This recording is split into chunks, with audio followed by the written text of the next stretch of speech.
जय श्री कृष्णा। राधे राधे। श्री माघ मास महात्म 24वां अध्याय आरंभ। लोमश जी कहने लगे कि वह राजा पहले तो तामिश्र नामी नरक में गया, फिर अंध तामिश्र नामी नरक में गया, जहाँ पर वह अति दुखों को प्राप्त हुआ। फिर महारौरव, फिर कालसूत्र नामी महानरक को गया। इसके बाद वह मूर्छा को प्राप्त हो गया। मूर्छा से चेतना में आने पर वह तापन और संप्रतापन नामक नरक में गया। अनेक प्रकार के दुखों को भोगता हुआ वह प्रताप नाम के नरक में भी गया। तब काकोल, कुड़पर्क, पूर्व मृतिका, लौह शंकु, मृजीप आदि नरकों से होता हुआ असीपत्र वन में पहुंचाया गया। फिर लौह धारक आदि नरकों में उसे गिराया गया। भगवान विष्णु के साथ द्वेष करने के कारण वह 21 युग तक भयंकर नरकों की यातना भोगता हुआ नरक से निकलकर हिमालय पर्वत पर बड़ा भारी पिशाच हुआ। उस वन में वह भूखा और प्यासा फिरता रहा। उसको मेरु पर्वत पर भी न कहीं खाने को भोजन मिला और न ही पीने के लिए जल। भूतव्यता के कारण वह पिशाच घूमता हुआ एक समय प्लुत प्रस्थवन नाम के वन में जा निकला। बहेड़े के वृक्ष के नीचे वह दुखी होकर हाय मैं मरा, हाय मैं मरा ऐसे शब्द जोर जोर से पुकारने लगा और कहने लगा, भूख से दुखी मेरे इस जीवन का अंत आखिर कब होगा? इस पाप रूपी समुद्र में डूबते हुए मुझे कौन सहारा देगा? लोमश जी कहने लगे। इस प्रकार वेद पाठ करते हुए देवदूती ने उसके दुख भरे वचनों को सुना और वहां पर एक पिशाच को देखा, जिसकी लाल डरावनी आंखें, दुर्बल शरीर, काले काले ऊपर खड़े बाल, विकराल चेहरा, काला शरीर, लंबी सी जीभ बाहर निकली हुई है, लंबे होंठ, लंबी जांघें, लंबे लंबे पैर, सूखा चेहरा, आंखों में पड़े गड्ढे वाले पिशाच को देखकर देवदूती ने उससे पूछा कि तुम कौन हो और ऐसी करुणा से क्यों रोते हो? तुम्हारी ये दशा कैसे हुई और मैं तुम्हारा यह उपकार कैसे करूं? वैसे तो मेरे आश्रम पर आ जाने से कोई भी मनुष्य दुखी नहीं होता और वैष्णव लोग तो आनंद ही करते हैं। सो हे भद्र, तुम अपने इस दुख का कारण मुझसे जल्द ही कहो, क्योंकि विद्वान पुरुष मनोरथ को पाने के लिए विलंब नहीं किया करते।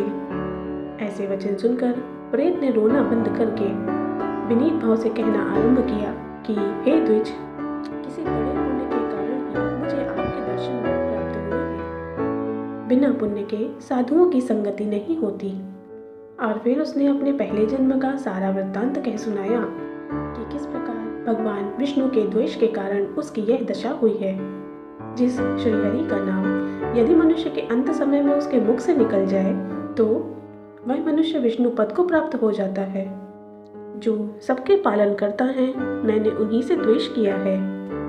यह सब मेरे ही कर्मों का दोष है, जिसकी ब्राह्मण तप द्वारा प्रार्थना करते हैं। ब्रह्मादि देवता, सनकादिक ऋषि जिसे मुक्ति के लिए पूजते हैं, जो आदि मध्य व अंत में विश्व के विधाता और सनातन हैं, जिनका स्वयं कोई आदि मध्य और अंत नहीं, ऐसे भगवान के साथ मैंने द्वेष किया है।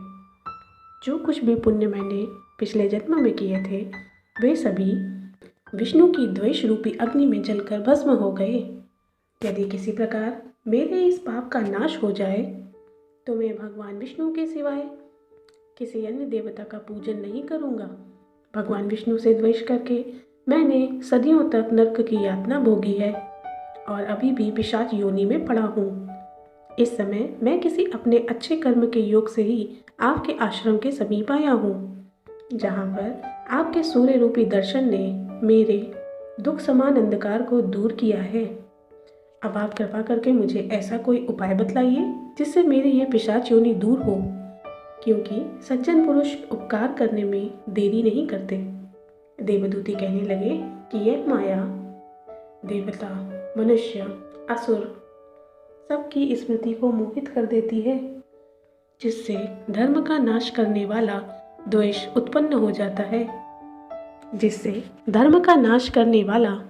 उत्पन्न हो जाता है।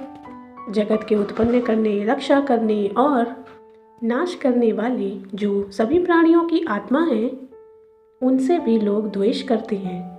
जिनके अर्पण करने से सभी कर्म सफल होते हैं, उनकी भक्ति से मुख मोड़ने वाले मूर्ख कौन सी गति को प्राप्त नहीं होते। चारों वर्णों का वेदोक्त हरि का भजन करना ही उत्तम है, अन्यथा कुमार्ग में चलने वाले मनुष्य नरक के गामी होते हैं। इसी कारण वेद विरुद्ध कर्मों को त्यागना चाहिए। अपनी बुद्धि से बचे हुए धर्म के मार्ग पर चलने से मनुष्य परलोक में और उसके पथ का भी नाश करते हैं। वे वेद, देवता और ब्राह्मणों की भी निंदा करते हैं। झूठे मन कल्पित शास्त्रों को मानने वाले नरक में जाते हैं। देवादिदेव विष्णु से विमुख होने वाले नरक में जाते हैं। जिस प्रकार द्रविड़ देश का राजा नरक में गया, इस कारण इसकी निंदा नहीं करनी चाहिए और वेद में ना कही गई क्रिया को भी नहीं करना चाहिए।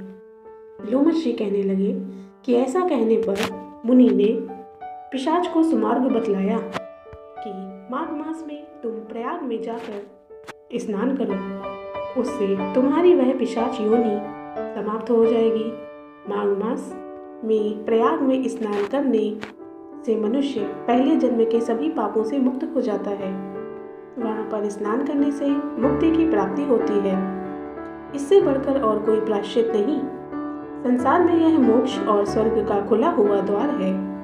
गंगा और यमुना का संगम त्रिवेणी संसार में सबसे उत्तम तीर्थ है।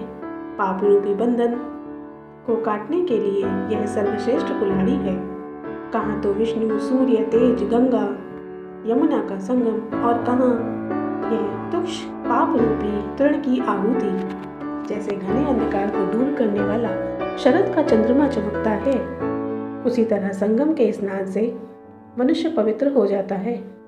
मैं तुमसे गंगा यमुना के संगम का वर्णन नहीं कर सकता, जिसके जल की एक बूंद के स्पर्श मात्र से केवल देश का ब्राह्मण मुक्त हो गया। ऋषि के ऐसे वचनों को सुनकर प्रेत के मन में शांति उत्पन्न हो गई, मानो वह सभी दुखों से छूट गया। प्रसन्नता से उसने ऋषि से विनय पूर्वक पूछा। यह वर्णन अगले अध्याय में किया जाएगा। इति श्री माघ मास महात्म्य 24वां अध्याय समाप्त। जय श्री कृष्णा।